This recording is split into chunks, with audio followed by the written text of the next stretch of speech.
Olá, pessoas! Então, para quem não me conhece, meu nome é Mariana, eu sou médica residente do terceiro ano de psiquiatria do Hospital das Clínicas da UFBA. E aqui nesse canal a gente sempre traz coisas sobre medicina humanizada, sem status, e hoje eu vou falar sobre a questão da remuneração do médico psiquiatra.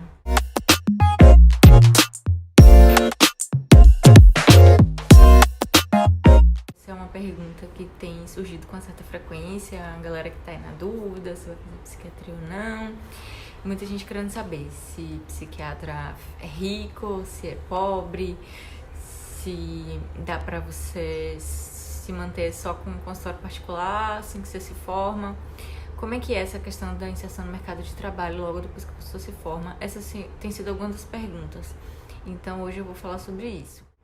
Eu queria dizer que é válido a gente pensar na remuneração, lembrando que o médico é um profissional, né? Não é um estilo de vida, não é uma religião, é um trabalho, uma profissão, e você vai se manter com base na sua força de trabalho. Logo, a gente tem que saber como é que é essa questão do salário, já que a gente vai se manter com relação a isso. É uma coisa que a gente vê pouco na faculdade, né? Como é que é essa questão do mercado de trabalho no meio médico, ou como é que você faz, como é que você se insere. Isso é até uma coisa que a gente fala, a gente conversa, eu e eles, no caso, com certa frequência, sobre essa questão financeira de uma maneira geral. Então, partindo desse ponto, a gente tem que pensar assim nessa coisa da remuneração. Só que essa não é uma questão, não é um gráfico linear. Na verdade, é uma coisa que tem vários fatores que você tem que levar em consideração. Alguns deles, né, que eu vou citar. É qual é a sua meta de vida em termos materiais, em médio, em longo prazo. O que é que você pensa, assim, eu quero morar em tal lugar, eu quero ter tais carros, sei lá, alguma coisa assim, eu quero ter X filhos. Tem que ter pensar, né, nisso tudo e quanto tempo que isso vai levar. A outra coisa também que tem que levar em conta é sua qualidade de vida, assim, quanto tempo eu pretendo passar trabalhando, quanto tempo é suficiente para eu fazer outras coisas além da medicina, quanto tempo eu quero passar com a minha família e por aí vai. Você tem que pesar essas coisas. E a mais importante delas é com relação à sua aptidão com aquela especialidade. Você gosta da especialidade? É uma coisa que te preenche como pessoa, uma coisa que te dá gratidão, um propósito? É sério, falo isso porque a gente vai passar a maior parte do tempo trabalhando. E a maior parte do tempo que eu digo assim, tanto em carreira, então de anos de vida, quanto de horas por dia trabalhando. Então, é uma coisa que a gente tem que pensar, né? Eu gosto desse perfil, eu gosto dessa questão do contato com o paciente, porque na psiquiatria a gente tem um contato muito próximo do paciente. E vai variar, né? Tem momentos que a gente vai dar risada, tem momentos que a gente vai ficar surpreso com a complexidade da mente humana, mas também vai ter momentos que a gente vai lidar com situações muito sensíveis, muita questão assim de sofrimento, e tudo isso mexe com o nosso emocional também, né? Que ninguém é de ferro.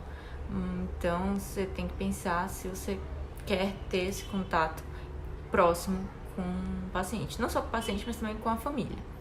Isso também é uma questão bem importante. E com os outros membros da equipe, principalmente também os terapeutas, que você precisa de toda a rede para você fazer um trabalho legal, né, com seu paciente. Então, dois pontos a serem pensados. Então, suas expectativas a longo prazo e a questão da sua aptidão com a especialidade. Sobre essa questão da aptidão, eu reforço novamente porque essa questão assim de mercado, de trabalho, essa coisa assim, a especialidade tá melhor em termos financeiros, tá pior. É uma coisa que varia muito. Assim, digo porque na época do meu pai, cardiologia tava bombando, todo mundo queria fazer cardiologia.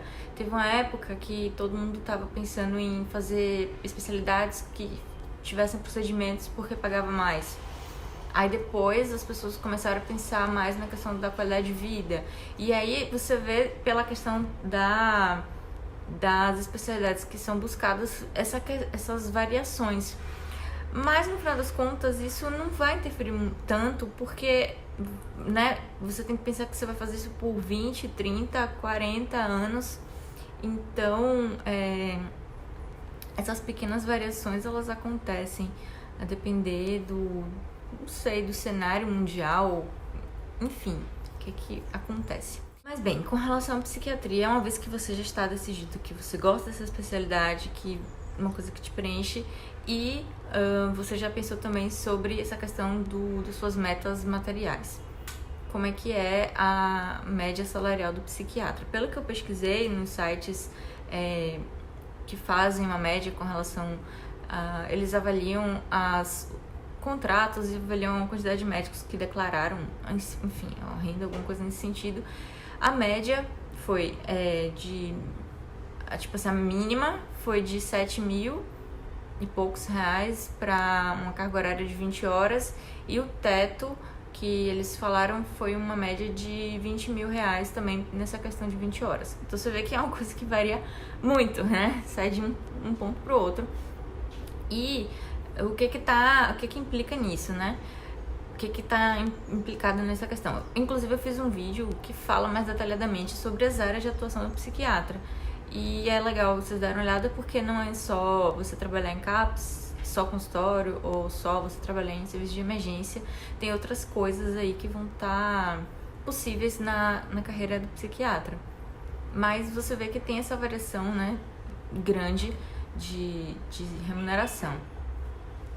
Eu acho que isso tem a ver também com essa questão, né, de você trabalhar só em CAPS, você vai ter um perfil mais tranquilo, mas você vai receber esse valor, mais ou menos 7 mil, você pode trabalhar com plantões de emergência que pagam por 12 horas, vai variar muito de estado para estado, e você vai fazendo sua carga horária e você vai vendo isso. Com relação à pessoa que logo quando se forma, né, e sai da psiquiatria. Pelo que eu tenho visto dos meus colegas que já terminaram, a inserção no mercado é relativamente fácil, né? Você tem esses lugares que você pode dar plantão de emergências psiquiátricas, tem consultórios que você pode, digamos assim, trabalhar, meio que alugar o consultório. Sobre a questão, né? Dá para trabalhar só com consultório particular logo que se forma? É aquela coisa, né? Dá assim, no sentido, se você não tiver com grandes ambições imediatas, porque, claro, né, vai demorar um certo tempo para você fazer a sua clientela, você começar a fazer sua carta de pacientes, como alguns falam, eu acho. Então, tem esses pontos a serem pesados. Mas, como vocês podem ver, tem várias áreas de atuação, você pode fazer um pouco de cada coisa. Acho que o mais importante é ter essa noção, assim, você vai ficar fazendo isso por muito tempo, então tome essa decisão, assim, consciente. E, assim, uma coisa que eu sempre falo, né, pra quem tá na dúvida, vá no seu serviço de emergência eu ia falar serviço de emergência, vá no serviço de psiquiatria da sua cidade e, né, para você acompanhar e ver como é que é o perfil dos pacientes e perguntar às pessoas que trabalham nesses lugares como é que elas entendem essa questão da remuneração, de tempo livre e por aí vai, porque aí você tem uma ideia melhor do que pesquisar, porque isso vai mudar um pouco de estado para estado e por aí vai. E a prática é sempre mais interessante, né? Mas eu espero que tenha tirado as dúvidas. Qualquer coisa, por favor, também mande mais perguntas. E é isso.